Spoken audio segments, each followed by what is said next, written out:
Hola, hola seguidores de IPS Cuidado Seguro en Casa. Mi nombre es Brian Alvarado Anaya y es un placer tenerlos esta vez en nuestro podcast. Hoy estamos con Julia Stan, quien nos va a estar hablando un poco acerca de la muerte y el duelo. Bienvenida. Muchísimas gracias por la invitación. Bueno, aquí estamos dispuesta a compartir todo lo que ustedes quieran para ustedes y para todo el que comparta este podcast. Señora Julia, ¿nos podría comentar un poco quién es usted? Ok, bueno, hasta ahora Julia Stan, estudiante de muchas cosas en la vida, entre ellas la muerte, todo a nivel de la resiliencia, del sacar de todo lo que te va dando la vida lo mejor. Y ahora mismo discípula misionera del Señor, donde el hablar de la muerte, el abordar la muerte, el acompañar durante un duelo a una persona es parte de mi servicio en esta vida.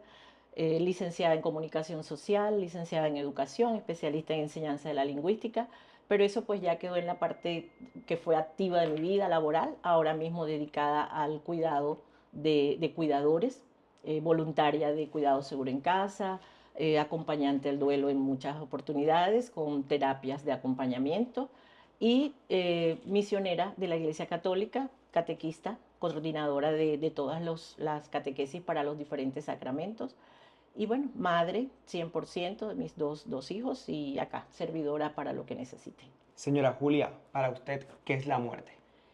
Bueno, la muerte es esa, para mí, esa etapa final de una vida física, pero que gracias a mi creencia, pues puedo decirte que desaparece el cuerpo físico y trasciende nuestro ser, nuestra alma, nuestro espíritu, a ese Dios en el que creo y sigue siendo la vida, la verdadera vida, la vida que durante esta vida física cosechaste, cultivaste y que luego te hace acreedora de esa vida eterna en presencia del Ser Supremo en el que yo creo. Señora Julia, para muchas personas cuando se va ese ser querido, viven un duelo. ¿Pero qué es ese duelo? ¿Cómo lo viven las personas? ¿Para todo el mundo es igual? No, para nada. Me quiero basar en Elizabeth Kubler-Ross, que es una psicóloga, tanatóloga que se ha dedicado a estudiar la muerte, suiza, y se desarrolló en Estados Unidos y tiene cantidad de material sobre el duelo. Y ella lo define como ese proceso significativo en la vida de las personas, donde cada quien, una de las principales características del duelo es la individualidad. O sea, nadie puede vivir un duelo igual que otro, porque está relacionado con todo lo que es la intensidad de nuestras emociones. Y como tú y yo sabemos, y todos los que nos están escuchando, las emociones son totalmente individuales y personales. Entonces no podemos meter en un solo cajón el concepto de duelo o decir este es así o debe ser así. Simplemente es ese proceso vital que vivimos cuando perdemos no solo una persona. En este caso estamos hablando de la muerte como tal, pero se vive un duelo al perder un trabajo, al divorciarte, al mudarte de una casa, al migrar. O sea, hay duelos en todo lo que es pérdidas en nuestra vida. Concretamente, la pérdida de un ser querido genera ese proceso de emociones que tú vas sintiendo al tener que reacomodar tu vida porque deja de estar una parte importante de quien la ocupaba. Señora Julia, nosotros como sociedad hemos creado como mitos, opiniones incluso, de que cada persona supera el duelo a su manera. ¿Qué tan cierto es eso? Ok.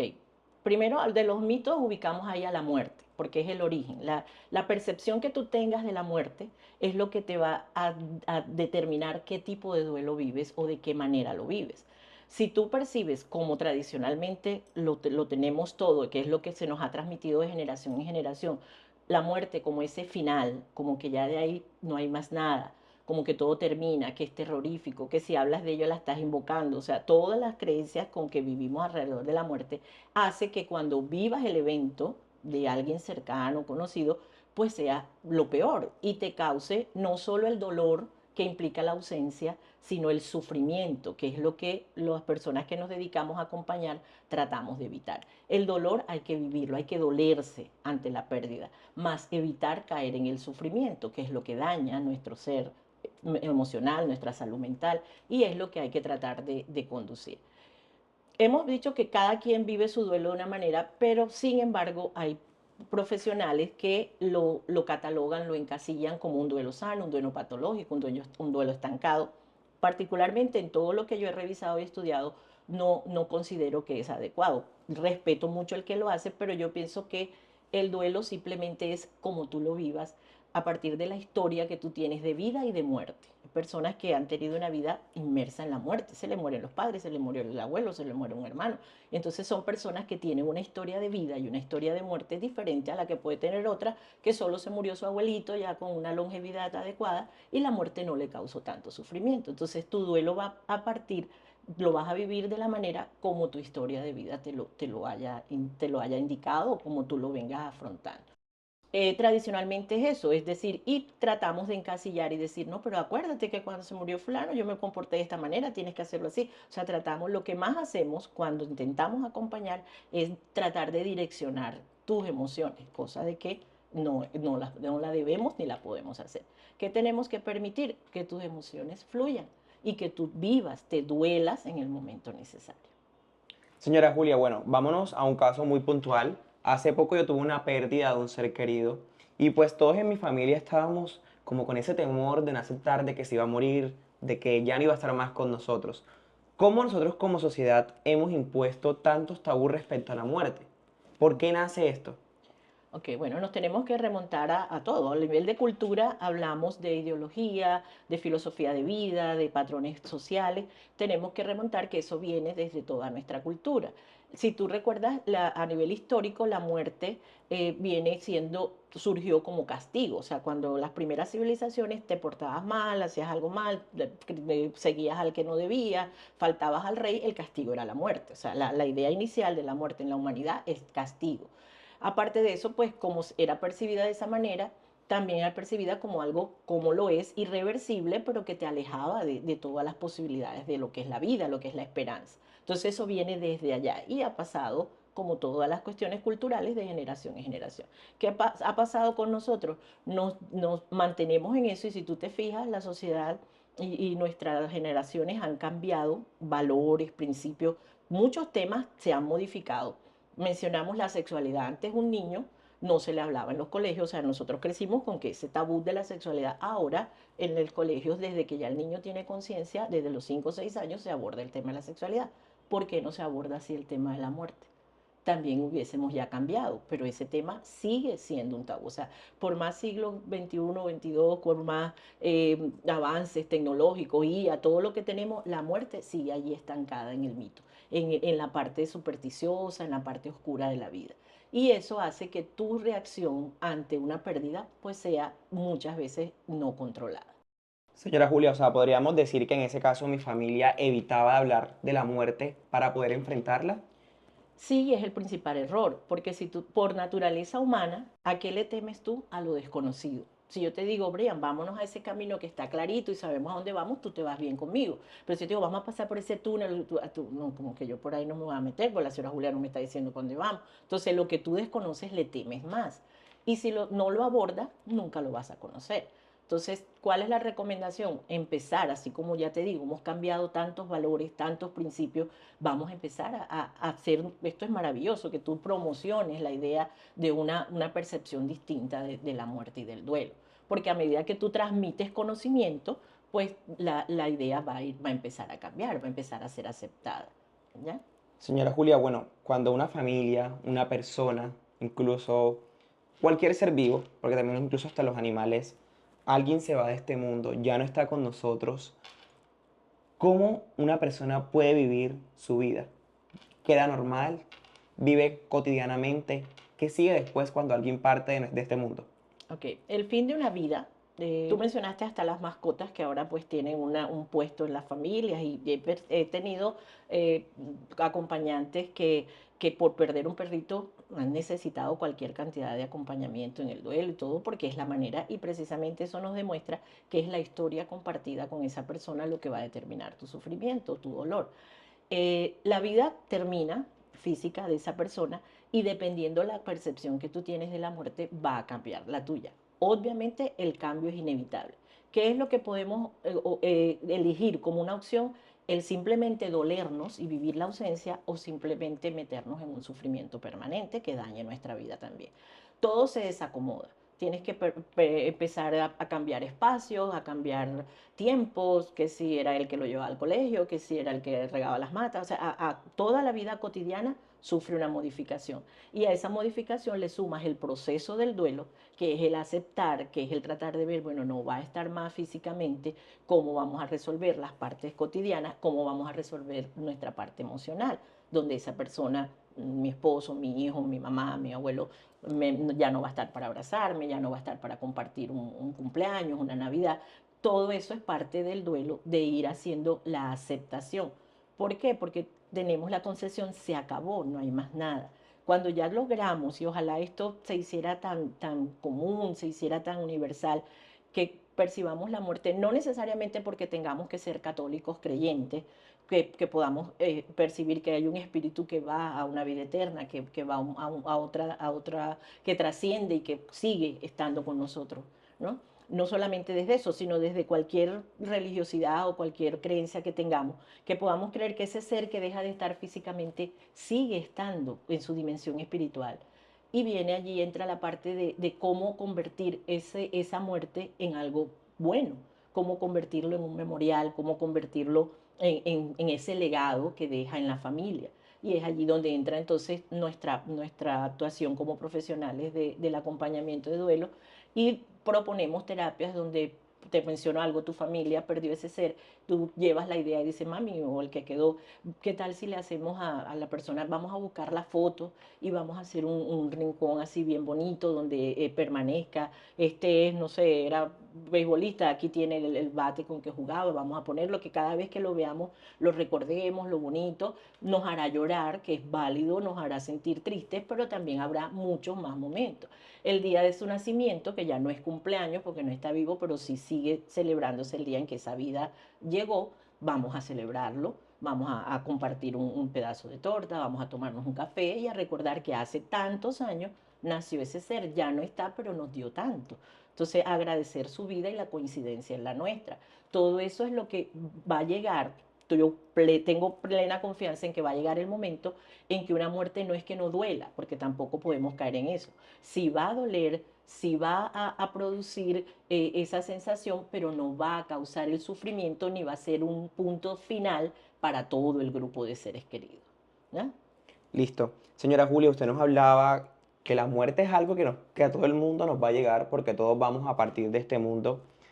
Yo tengo una pregunta para usted. Muchas veces nosotros como amigos, hijos, familia, no sabemos consolar a ese ser querido que cuando alguien se va queda tal vez un poco devastado. Porque usted cree que muchas veces nosotros no somos los indicados para aconsejar, acompañar a esa persona que está sufriendo. Sí somos los indicados. Es un error pensar que hay que buscar un especialista para que lo pueda consolar. Todos tenemos la capacidad porque tenemos nuestra, nuestra afinidad, nuestros afectos, nuestra fraternidad que nos hacen poseedores de esa capacidad de consolar, de acompañar. ¿Qué pasa? Lo misma razón que damos a la causa de la percepción de la muerte.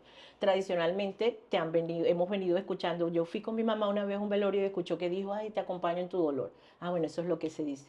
¿Cuántas veces muchos de nosotros nos hemos preguntado, este, ¿qué le digo? No me gusta ya los velorios porque no sé qué le voy a decir. Entonces, ¿eso por qué? Porque tradicionalmente no se nos ha sentado, como te digo, a decir, bueno, cuando quieras acompañar a una persona, puedes decirle tal cosa, puedes simplemente estar allí, qué es lo que se debe hacer.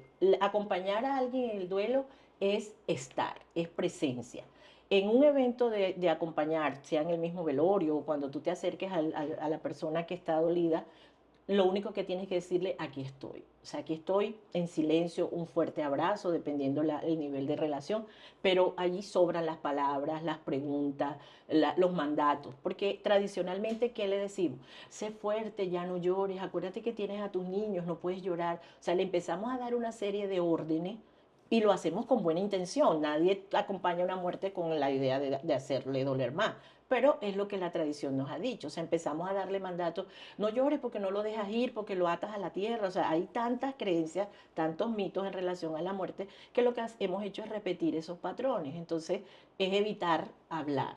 O sea, yo cuando a mucha gente dice, ¿qué le digo cuando voy a alguien? No digas nada, simplemente abraza fuerte, sé compasivo, permanece allí. Y ya eso es suficiente. ¿Ya? Si una persona dolida te llama porque confía en ti, pues dices, "Ay, yo creo que Brian me puede ayudar", y te llama, aquí estoy. Si quieres decirme algo, si no, simplemente aquí estoy. ¿Quieres que vaya a tu casa? Nos vemos en alguna parte. O sea, ofrecer tu presencia y tu compañía. Eso es suficiente. O sea, también hay actitudes bien intencionadas que podrían afectar a la persona que está viviendo el duelo. Por ejemplo, pueden haber casos de personas que dicen tal vez dar un mensaje emotivo. Hola, ¿cómo estás? Espero que estés súper bien. Y tal vez esa persona va a decir como, ¿por qué me dices esto? O tal vez preguntar cómo murió, cómo falleció, Eso. cómo partió de aquí. Parte de los mitos es eso de que decimos, porque algún psicólogo lo mencionó una vez, que si tú hablas de lo que te ocurre, lo supera. Y mucha gente te llega al velorio y te dice, ay, cuéntame cómo pasó, qué fue lo último que vivió. Y que tú sabes que si hablas de eso se te va a quitar, vas a superarlo. Y tú no sabes emocionalmente la intensidad del dolor de esa persona y lo que significa recordar eso que pasó. Entonces, generalmente el título que más nos metemos todos en la cabeza es de psicólogo. Y llegamos, no, háblame de eso, porque tú sabes que eso te va a ayudar, y lo hacemos, como tú dices, con la buena intención de ayudar, pero caemos en eso. Actitudes imperativas de mandar a hacer cosas, actitudes de falsas, entre comillas, porque tú vas y le dices, ay, te acompaño en tu dolor, lo siento mucho, me duele igual, das 2, 3 pasos y te consigues a tu amiga, hola, ay, te ríes, le acabas de decir que le acompaña. O sea, que te está doliendo como le duele a ella, y ella no es capaz de pararse a reír. Entonces, como tú te ríes de un chiste, de algo que es natural y obvio, pero en el contexto donde estás le acabas de decir te acompaño, me duele igual que a ti, y no lo estás demostrando. Entonces la incoherencia entre eso, cuidar mucho lo que decimos, y ocurre porque no tenemos una cultura de acompañamiento de duelo, sino que hacemos lo que hemos arrastrado tradicionalmente y que desafortunadamente no es lo adecuado. Señora Julia, creo que en todo este momento hemos estado hablando de personas adultas o tal vez lo hemos enfocado de esa manera. Pero ¿cómo hablamos con un niño que está viviendo un duelo sin tabúes, sin maquillarlo, con una palabra un poco coloquial? Ok, tú has dicho frases claves y es sin tabúes, sin maquillar, porque los principios para hablarle a un niño de duelo son la honestidad, la sencillez y la claridad. Y en este caso, si ya lo está viviendo, la empatía. ¿Qué hacemos? Tratamos, como lo hacemos con los adultos, tratamos de minimizar su dolor. No, papi, ya no llores, él va a volver, tú lo vas a ver. O sea, caemos en mentiras, en fantasías que son totalmente dañinas y contraproducentes. ¿Qué sería lo ideal? Lo que te he dicho desde el principio, que le hablemos a los niños antes de que ocurra el evento, que ya en parte de lo que queremos conformar en la parte cognitiva del niño entre el tema de la muerte. Y que si tú tienes un niño, un sobrino, un hijo, desde los 5 o 6 años, cuando ya está la capacidad evolutiva psicológica de entender temas como los procesos vitales, así como le hablamos de un nacimiento, del hermanito, de que va a venir, hablarle de que el abuelito va a llegar un momento en que no va a estar físicamente con nosotros, va a llegar un momento en que va a estar en una camita, que tenemos que acompañarlo, y lo vas a instruir en el tema, si da tiempo. Sería lo ideal. Cuando ya ocurra, va a ser mucho más fácil porque va a decir, ay, ¿verdad, papi? Tú me dijiste que abuelito se iba a ir. O sea, ya él va a empezar a hacer sus enlaces cognitivos y lo va a entender. No pasó, ocurrió, se murió el abuelito, nunca le dijimos nada al niño de la muerte. Empieza una serie de preguntas. ¿Qué es lo ideal? Uno, buscar ayuda profesional. ¿Por qué? Porque tienen que ser respuestas acordes a su edad cronológica y a su edad de maduración cognitiva y de comprensiva. Eso lo primero, porque de pronto le empiezas a soltar un montón de cosas que él todavía no tiene la capacidad. Lo puede hacer un psicólogo que sí va a determinar qué capacidad tiene el niño de entender o no. No está el psicólogo, lo hacemos nosotros con claridad, con el decirle de acuerdo a lo que tú percibes de la muerte. Bueno, ya el abuelo físicamente no lo vamos a ver más, pero mira, aquí está en la fotico, te acuerdas en tu cumpleaños, toda esa cajita que tú tienes allá adentro donde tú puedes sacar los recuerdos de tu abuelito, eso lo mantienen a él en ti. Ya no está contigo, ahora está en ti, está en tu corazoncito. El abuelito sigue porque su parte espiritual está con Dios, si es la creencia o está en la dimensión, en el universo, donde creas, está allí y sigue siendo tu abuelito, te sigue amando, te va a cuidar desde donde está. O sea, cosas que son realidades que no van a afectar lo que es el conocimiento y la espiritualidad y la emoción del niño. Yo tengo una pregunta para usted y creo que es muy interesante. Muchas veces nosotros, como usted venía diciendo, simplificamos las emociones de los niños. Decimos, tal vez al niño no le va a doler a lo mismo que un adulto, pero en el caso de los adultos mayores que han tenido pérdidas múltiples porque tienen más tiempo de vida tal vez que un niño, de una persona de 30, en el caso de nuestros abuelitos, ¿cómo esas personas se les diferencia su duelo a cada uno? Ok. niños, jóvenes, adultos, la etapa de vida donde estés, el dolor es el dolor, ¿no? ¿De qué va, cómo va a percibirse? De acuerdo, como te dije, tu historia de vida y tu historia de muerte. Eso es vital. ¿Qué pasa? Se vive de acuerdo a las etapas como lo evolutivamente estamos establecidos, con un nivel de conciencia, de comprensión, de asimilación de acuerdo a la edad donde estés.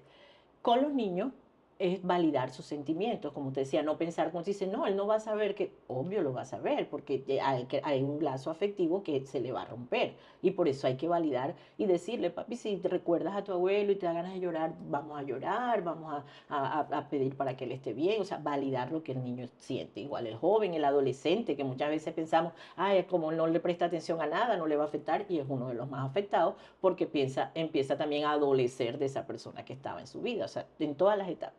En las personas adultas las personas ya mayores, la historia de muerte puede ser mayor, obviamente. Si tienes entre más años vivas, pues has presenciado o has vivido posiblemente la muerte de muchos seres queridos. Entonces tenemos que ver, hay dos vertientes. Puede que el adulto emocionalmente se incline a que cada muerte le ha ayudado a que la siguiente pérdida sea menor sufrimiento, porque ya está como la maduración de lo que pasó, yo seguí, ya murió hace tantos años y mi vida continuó, o sea, ya tiene como la conciencia de que la muerte no es el fin. También la muerte de otro. O, por el contrario, sea una sumatoria de dolores no vividos, no trabajados, no estado, y sea que vaya eso acumulando más sufrimiento cada vez. Él empieza a desarrollar sentimientos de soledad, aunque no esté, porque ya se fue uno, se fue otro, me va a quedar solo, ¿qué va a hacer? Aumente su desesperanza, todos mueren, pues yo también puedo llegar a ese momento. Y sea una fuente de mucho dolor. Entonces, ¿qué es recomendable? Buscar ayuda psicológica, establecer un diagnóstico de cómo está la parte emocional de ese abuelito y desde allí empezarlo a trabajar con terapias de motivación, de esperanza y aprovecharlo del momento para cambiarle la percepción de la muerte, de su muerte, empezarlo a relacionar. ¿Qué es lo que deberíamos hacer? Así como te dije con los niños, con esa persona que o cae en una enfermedad crónica o terminar, empezar a trabajar con ellos ese proceso de morir. Cuando hablan del duelo anticipado, o sea, empezar a trabajar en familia, si hay una enfermedad, si hay algo, empezarlo a manejar para que cuando ocurra el evento, tanto para él como para los que quedamos, no sea tan fuerte, tan traumático. Igual entonces con los adultos mayores empezar a trabajar, abuelito, pues tú sabes que ya lo que te ya viviste, fuiste un bobe, fuiste esto, ya eres abuelo, ya tienes, ya viene a lo más próximo, puede que sea yo, o sea, siempre ponerte en el lugar, nunca hablarle de que la muerte te toca a ti, porque indudablemente puede ser yo y un niño, yo no, Todo puede pasar en esta vida. estar vivo para morirse, estar vivo. Y la muerte es lo único seguro que vamos a vivir. Muchos nos preparamos, ay, cuando yo me case me voy a poner un vestido amarillo, ¿verdad? Cuando me gradúe voy a invitar a fulanito, cuando tenga a mi niño. Y a veces ni nos casamos, ni nos graduamos, ni tenemos. Nadie dice, no es que yo me muera, quiero que me pongamos la florecita amarilla. No lo dice. Y es lo único que sí nos va a pasar. Entonces, en la medida que nos mentalicemos, nos apropiemos de esas ideas, pues va a ser mejor que ayudarnos a ver su última voluntad, ahorita, ¿qué te gustaría? Y muchos te entonces ya me quieres matar, ya me estás diciendo que me voy a morir, pero el día que ocurra, ¿qué te gustaría dar? Y eso nos elimina los hubiera, que son los peores enemigos del juego. Los hubiera. Si yo hubiera tomado una taza de café con mi abuelito, si yo hubiera acompañado a mi mamá ese día, si yo hubiera... Eso es lo que queda en los vivos cuando no se vive la muerte como algo que sabemos que va a ocurrir. Señora Julia, para ir culminando este podcast, yo tengo una teoría y es, ¿la religión nos ayuda a afrontar el duelo o son los temas culturales? Porque tal vez en mi familia venimos de una religión católica en la que decimos va a estar con Dios, pero hay culturas en las que tal vez hay diferentes pensamientos. Ya sea cultural o espiritual, eso nos ayuda a abordar el dolor, a afrontarlo. Bueno, mencionaste las dos vertientes. Si en la parte espiritual, o sea, yo me iría a la parte espiritual más no religiosa, porque ya la religión es como más de cada uno. La espiritualidad sí es de todos los seres humanos. Cuando tú cultivas tu espiritualidad, al igual que tu parte, tu dimensión física, tu dimensión mental, pues tú tienes una posibilidad de afrontar de mejor manera el dolor. Porque así como alimentas tu cuerpo de manera física, con comida, con agua, se supone que si eres una persona que valora su espiritualidad y la trabaja, pues igualmente le vas a dedicar tiempo a tu espiritualidad y eso te va a ayudar a tener como la preparación, que también es algo a lo que a veces decimos, no, vamos a prepararte para cuando se te muera fulano. Las reacciones no obedecen a un proceso de preparación. El duelo surge al momento en que vives la pérdida. Pero el tener una espiritualidad reforzada te va a ayudar igual. Eh, ¿Cómo logras tú ganar una carrera? Si haces un entrenamiento adecuado para esa carrera. ¿Cómo logras tú superar un evento de pérdida si tú has hecho un proceso donde se fortalezca tu espíritu de tal forma que tú, no es que no te va a doler, igual te va a doler, no es que no se te va a transformar la vida, igual se te va a transformar. ¿Qué se va a evitar? Un sufrimiento que adultere tu salud mental y tu salud y que se refleje en tu salud física. Señora Julia, ¿nos podría dar un consejo a todos los seguidores de IPS Cuidado Seguro en Casa de cómo podemos sanar tras la pérdida de un ser querido? Bien, el sanar tras la pérdida viene desde la forma en que tú vivas. Yo considero que vivir intensamente cada día con los seres que amas, con las personas cercanas, es lo que te va a ayudar luego que ellos no estén a tener un duelo sano, a tener un dolor sano, a tener una vida que sabe que ya no está físicamente ese ser, pero que te permite sentirlo en ti, tenerlo en tu recuerdo, honrarte, hacerle un memorial. Y eso pues te permite que afrontes la muerte de otra manera. Consejo, vivir intensamente.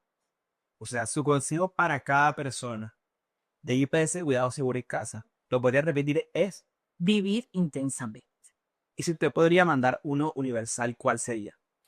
Un consejo universal sería vivir eso, vivir intensamente, sigue siendo la clave, aprovechando cada instante, viviendo cada día como el último, sabiendo que la muerte es lo más seguro que tenemos, lo único seguro que tenemos, y ver en ella la posibilidad de seguir esa vida espiritual, esa vida emocional, esa vida con los seres que seguimos amando a pesar de no estar físicamente.